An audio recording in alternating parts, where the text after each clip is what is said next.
Hello everyone, and welcome to the Future of Dogs podcast, a place for the whole dog world to come together and ask the big why and what if questions that will shape the dogs of the future. Join me, Hannah Malloy, as we chat to some of the world's most groundbreaking professionals intent on enriching and evolving the future of dogs. This podcast is in association with Animal Behaviour, my online video learning library for dog owners and dog geeks. Big thanks to my dog's favourite food and our Season 1 sponsor, Nature's Menu.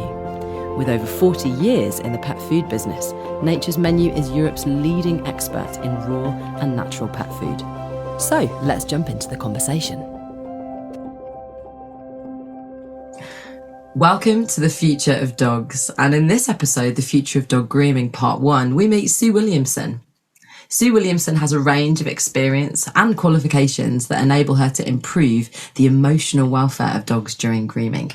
She has a diploma in dog grooming, is an animal-centred education advanced tutor. She's a Tellington Touch practitioner P2 and holds an ISCP diploma in canine behaviour. She has a silver certification in low stress handling and is an approved Kids Around Dogs instructor. Sue has also written 3 books that combine her knowledge to educate others in the benefits of low-stress grooming.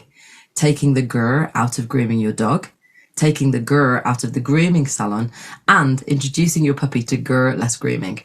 She also has a Facebook group, Taking the Grr Out of Grooming Dogs, which provide help and support to guardians and groomers. Sue also has an educational portal, www.takingthegrr.co.uk. That's 3 R's in grr. Sue lives with her husband Paul, a cat Misha, miniature poodles Chic and Ritzy, and working cocker Tallis. Sue has always been in the company of dogs and decided in 2017 to give up her full-time employment and work with dogs on a daily basis as Happy Paws with Sue. Already on her T-Touch journey, she trained as a dog groomer, and as she continued her canine education, she decided to specialise in working with dogs with grooming anxieties. And Sue is now one of the leading voices in improving the grooming welfare of dogs. Excellent. Welcome to the show, Sue. How are you? I'm very well, thank you. Trying to go around the dog at the moment. I can see you're getting lots of kisses, which I really appreciate. Yes. Those that are on the audio might not be able to see, but you've got a gorgeous young man on your lap. Who are we looking at right now? This is Tallis. Hi, He's just over 4 years old, but he likes to make an appearance when I'm on screen. So that's it. I mean, why not? It's a dog-based podcast. Yes, he knows he's handsome and likes to show it off. Absolutely. And you spend a lot of time making him look handsome, so I think that's absolutely fair. So, Sue, tell us a little bit more about you, what in your background. What I'd love to know is, where have you come from in the grooming world, and what is your what if that has really spurred you on to want to do this kind of grooming a bit differently? Okay, so going right back to childhood, I had a poodle, a toy poodle called Tina. And I loved working with her. I'd spend hours brushing her and doing a bit of training with her. Even back then, I would always use positive reinforcement. Not that I knew that I was using positive reinforcement. And I always said I wanted to be a dog groomer. And of course, that's not a proper job. That's something you do as a hobby. It's not a proper job. So I actually went into administration, had quite a successful career in administration. And in 2017, I think 2016, I was working full time at De Montfort University, and I was diagnosed with stage 1 breast cancer. So, wow. I went through all the treatment. I had about 4 months off work and I could not settle back into my full-time job. I was really struggling with stress. Fatigue was off the scale. I went back for 3 months, then I had to have another 3 months off with stress. And it was whilst I was off that 3 months with stress, I decided that actually this is not living, this is existing. And I took a momentous decision to hand my notice in. My husband nearly had a nervous breakdown because I've got nothing to go to. Although I was trained to be a Tellington T-Touch practitioner, I wasn't fully trained. I'd only got administration skills So I'd got no transferable skills to dog-related stuff.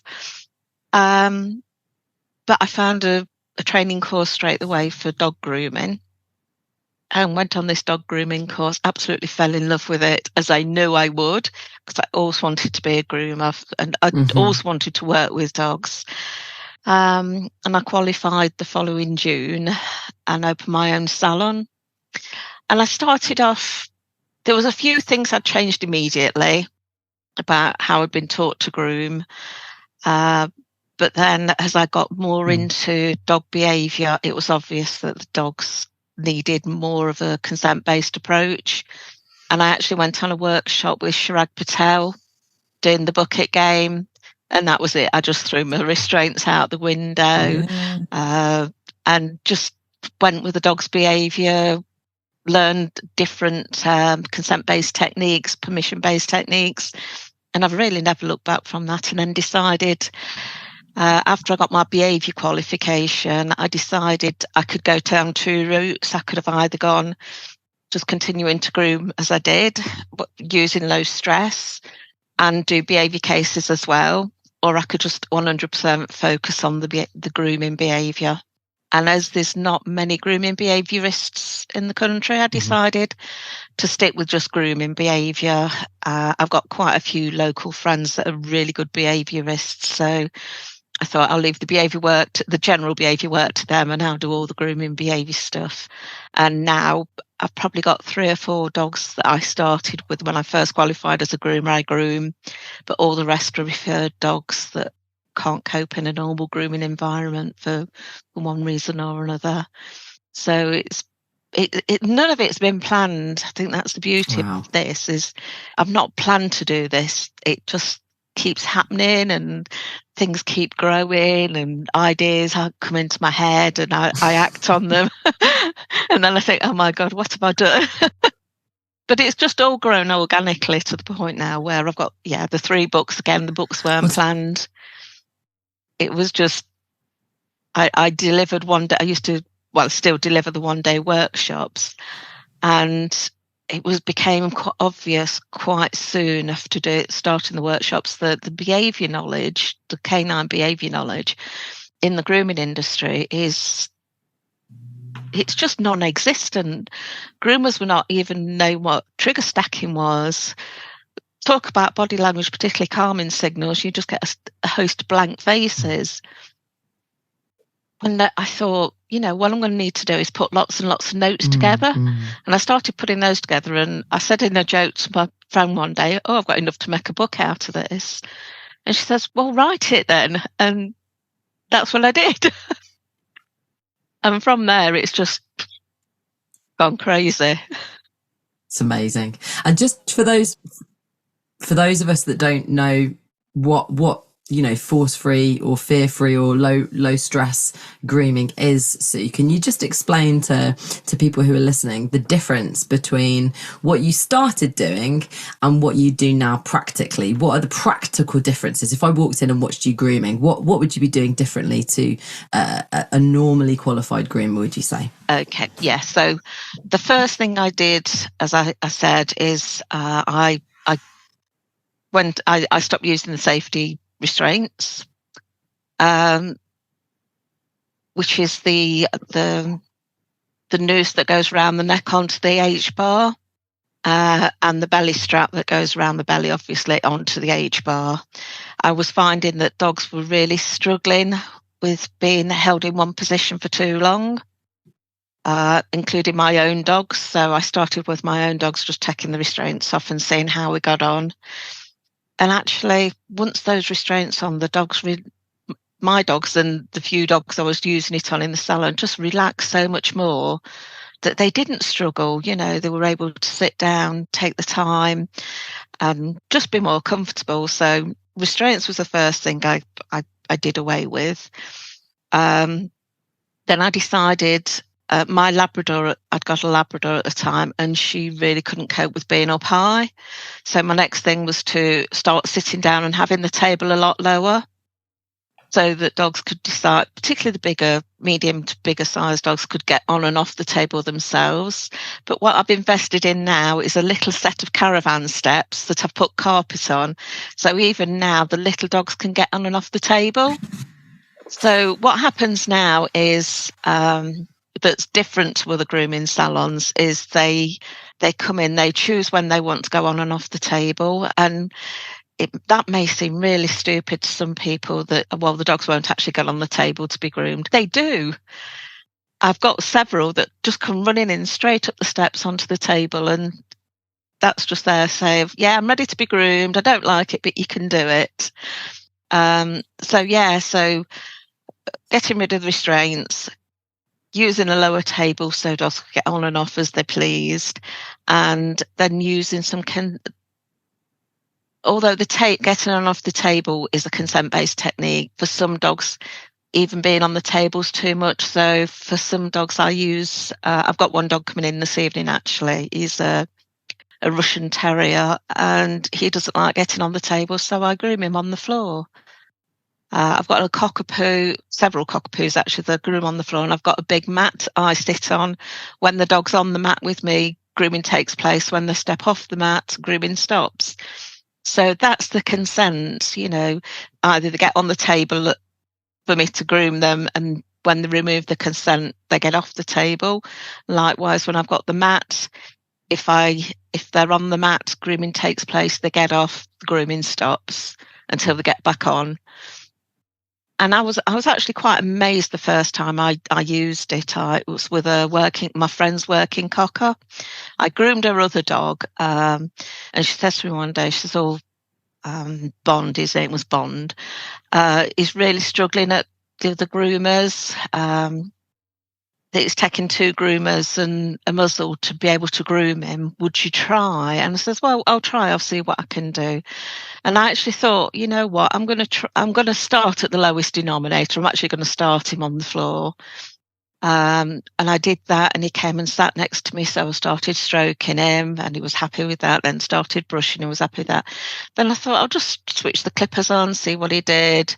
Didn't move away, so then I started stroking down with the clippers, and then just turned the clippers around and started clipping him, and he just sat there and let me do it. He did about 6 strokes with the clippers. He got up off the mat, walked around my salon, then come back and sat back down.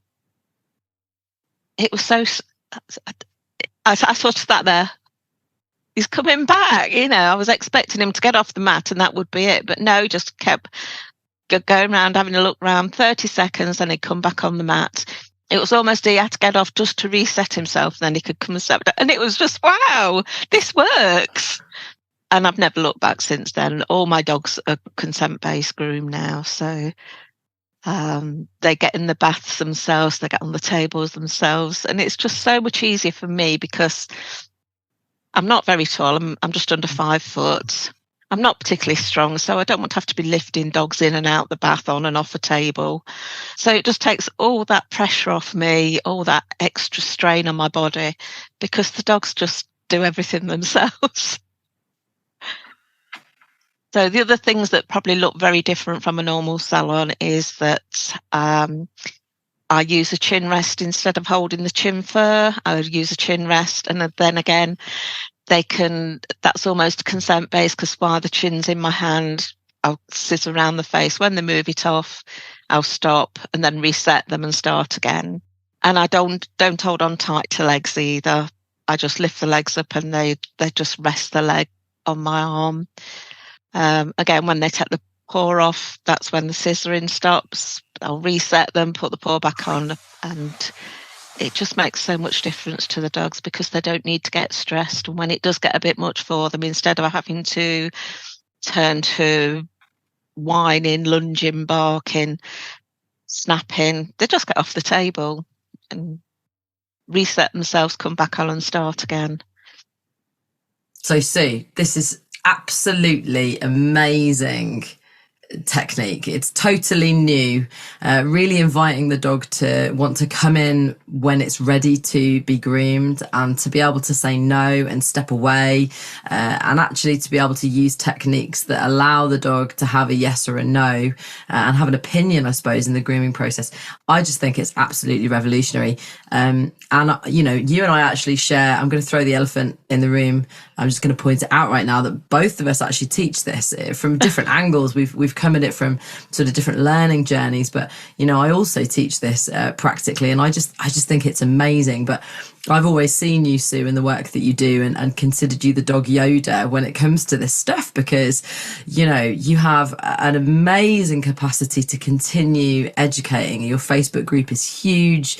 You've really come at this from the grooming perspective first, whereas I've come at this more from the behavioural perspective, a bit like Chirag, that I'm an animal behaviourist first, and I've sort of stepped into this world sideways, you might say. So I just love it. But from your perspective, what would you say? You must get a lot of resistance from groomers. Obviously, you've done the job of grooming yourself. You know how long it can take to actually get a groom done. What would you say to groomers who say there isn't time to do this kind of grooming? Like, clients won't give us the space to, there's no way that we can facilitate the amount of time that it needs to allow the dog to have a voice in grooming. What would you say to them? A lot does depend on the individual guardians. Some guardians just want the job done. They don't care how it's achieved. They just want the dog groomed and they want it to look perfect. They're not the client for me. I'm not the groomer for them. For the guardian that's more interested in their dog's welfare, then I would say to the groomers, just talk to the guardians, discuss what you can do, what you can't do, the different options. Most groomers take 90 to 120 minutes to groom a cockapoo. I do most of mine in 90 minutes. So although the initial sessions do take a little bit longer because we're finding out what the dog's struggling with, the alternative options we've got for them, teaching them how to use the consent-based methods. So those early days, I tend to just do what I call desensitization sessions, just getting them used to my salon, and then I'll just break down the groom for them so I can find out exactly what that dog is frightened of. So if we just get the dog in the salon and start grooming it straight away, we can't tell whether it's the salon they're worried about, whether it's us handling them they're worried about, whether it's previous memories. So breaking it down in the early days actually speeds us up longer term. So once you've identified what the dog's scared of, how you can work around that. So, for example, if they're scared of the clippers, you use scissors. If they're scared of scissors, you use the clippers. If they're scared of both, then yes, it takes a little bit longer because we have to do some desensitization work or counter conditioning, or skip all that totally and just use a consent-based approach, because then they've got the option to tolerate a little bit but get down when it gets too much for them. But yes, it is really difficult getting it across to groomers. And I think some of that is because they feel attacked. You know, if they've got a dog on the table and they're saying, oh, this dog, you know, won't let me clip it. Well, the reason it's not letting you clip it is because it's fearful, and it doesn't really matter whether we think, oh, we're only clipping this dog. There's nothing wrong with that. If that dog finds that aversive and feels threatened, well, even though that is only a perceived threat, it's not a real threat. The dog's sympathetic nervous system doesn't understand it. It's only a perceived threat. It's not a real threat, but the dog's nervous system will still act the same, and they'll bark, they'll lunge, they'll try and get away from whatever's happening. So we're not actually blaming the groomer. We're just saying that this is the way the dog's internal system works, that it feels under threat, so its body is acting out as it's in danger. So that's something we need to overcome and I think this could be easily overcome if they taught dog behaviour, more dog knowledge stuff in grooming training. We would get a lot of this resistance, because once you understand that a lot of the behaviours the dogs show on the table are just emotional responses in to react to a perceived or real threat, then actually it's so much easier thinking, oh, this poor dog's scared. Let's see what we can do to change that dog's opinion, to change that emotional response. So it's changing the train. We definitely need to change the grooming training, and for the people that are already qualified, get them more interested in dog behaviour. And that's, I think, to be honest with you, that's really hard, isn't it? My heart always has been to see that groomers aren't getting bitten anymore, because I don't think it's fair. I can totally understand that groomers feel threatened by this kind of adaptive approach, because they've got a lot on their plate. I teach a similar format of consent-based work for vets, but again, these guys have got a very limited amount of time. I think just because the environment around them is set up and the market is set up to expect, like, this is how much that consultation should cost, this is how long it should take, and this is what I expect the outcomes to be. So actually, like, the dog's opinion, some might say, do you know what, they're never going to like it, so let's just crack on and just get it done. I've got my own opinion about what I might say to somebody who says that. See, but what would you say if someone said to you, well, look, you know what, like, it's not going to happen regularly, we just want to get it done, in and out, what's the worst that can happen? Why should we go down the route of taking the time to teach consent-based grooming too? Because it's not just that time in the grooming salon. If I send a dog home really stressed, and then that dog, because I've got several dogs that live with children, if I send that dog at threshold home, so it's really aroused, it's really anxious, and I send it home, and one of their children goes up and strokes it in the wrong way, I've put that child at risk of being bitten, because that could just throw it over its threshold.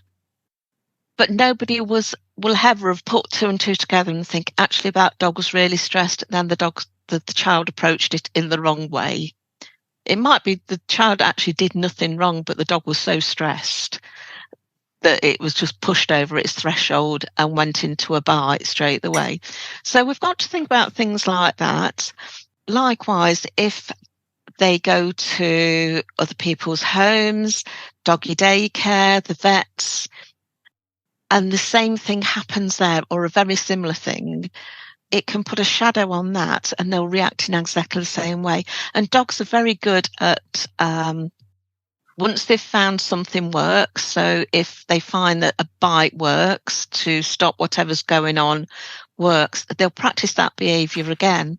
So what we're actually doing, we're actually training in them that the best way to deal with a threat is to bite, and then that shadows other times that, the guardian might pick the brush up and the dog thinks, actually, I don't want that today, I'm going to show my teeth.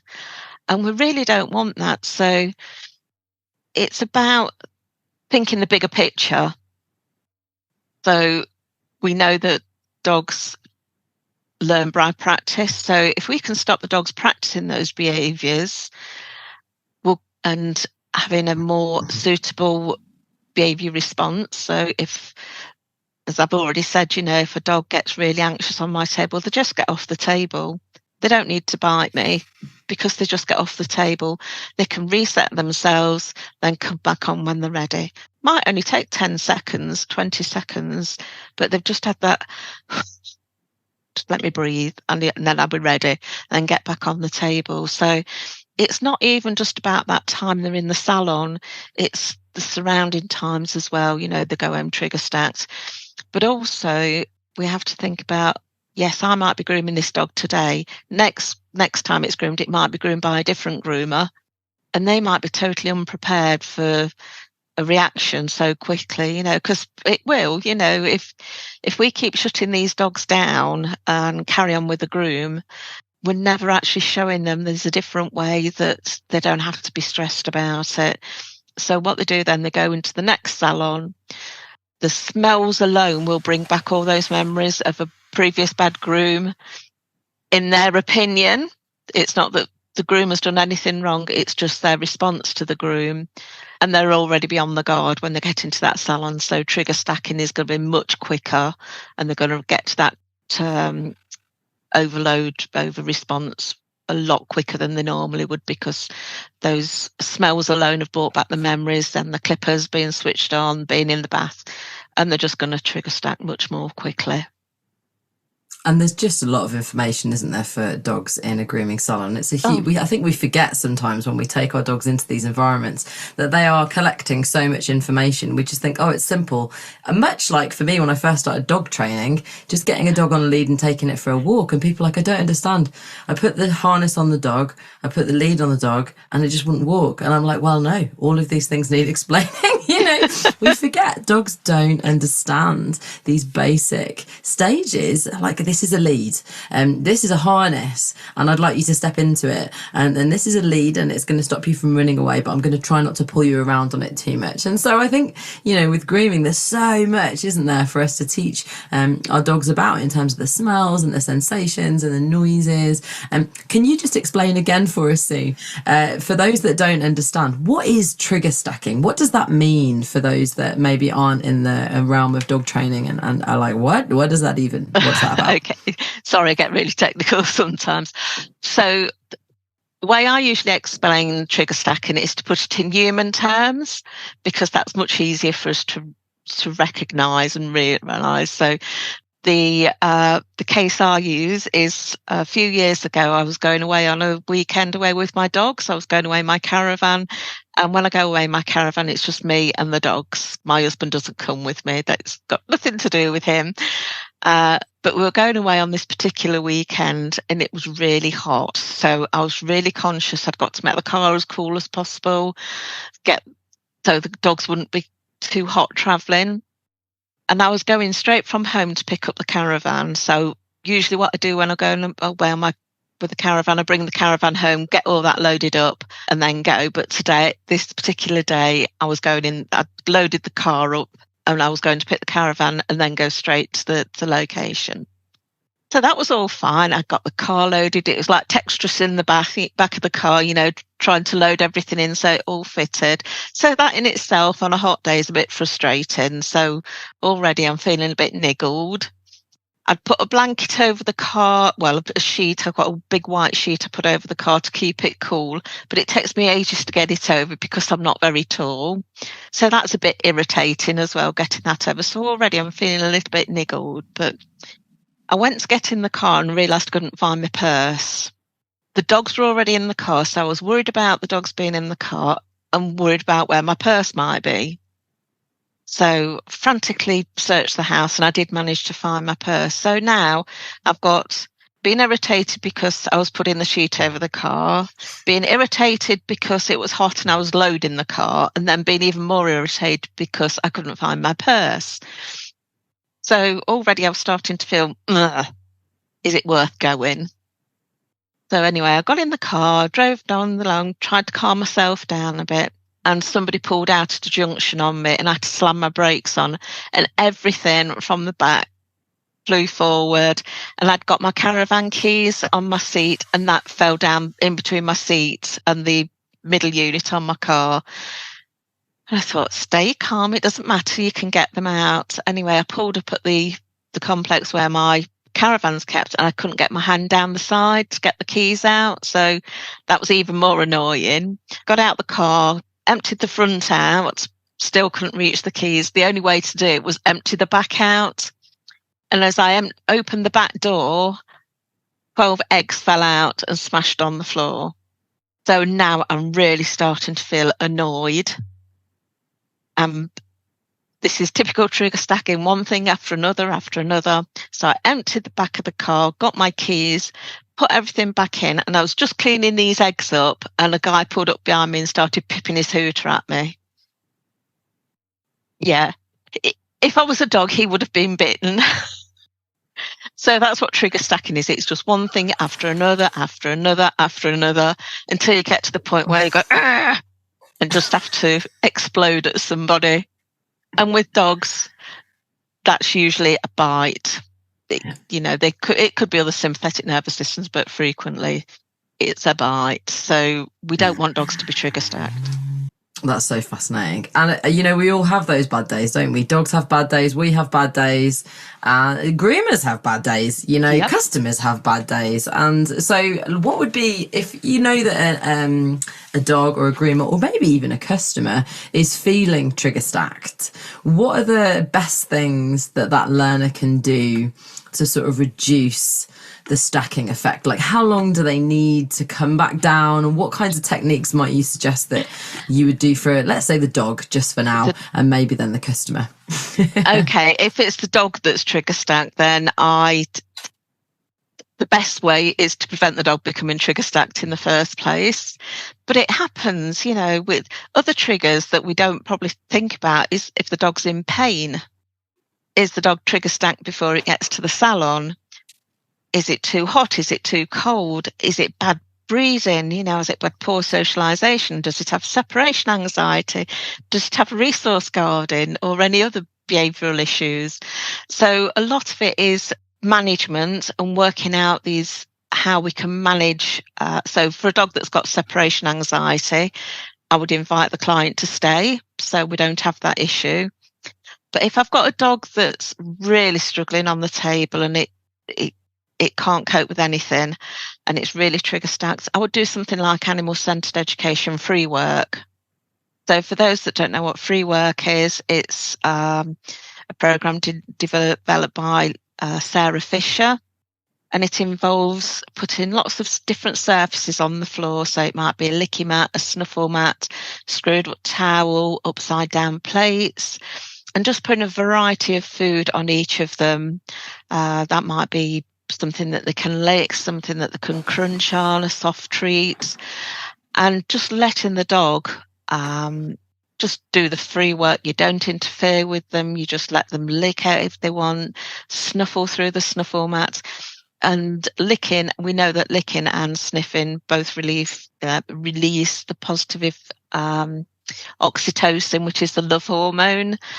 So it helps bring their relaxation down a little bit. It might not be enough to continue the groom, but it might be enough to send them home without being too trigger stacked. Other things I use is my Tellington T-Touch. That is really helpful for stressed dogs. It relieves tension and anxiety. So all my dogs that I groom get Tellington T-Touch as a matter of course, because I don't stroke dogs anymore. I Tellington T-Touch them. So it's an automatic response for me. If I've got a dog in front of me and my hand's on it, it gets Tellington T-Touch. Things like Pet Remedy.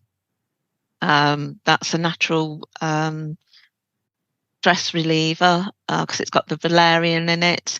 So there's lots we can do to help our dogs, but the best thing we can do is prevent that trigger stacking in the first place. So paying attention to your dogs to find out what the likes and the dislikes are. I often recommend, if you notice your dog is scared of something, write that down and think of all the possible solutions. So if it doesn't like, an example I'll use is my miniature poodle, Ritzy. She is terrified of dustbin men.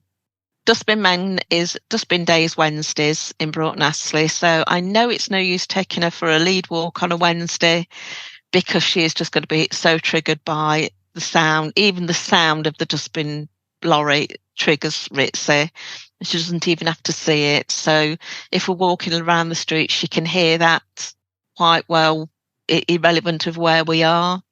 So Wednesday is park day. We go somewhere in the car, so she doesn't have to listen to the lorry, and we go to a park that's quite quiet, so she's got no other triggers there either. So it's about identifying the triggers and managing those triggers so we don't encounter them as we can avoid them. And that's it for part 1 of this 2-part episode. Tune in next week for the second part of this intriguing conversation, and we'll see you next time.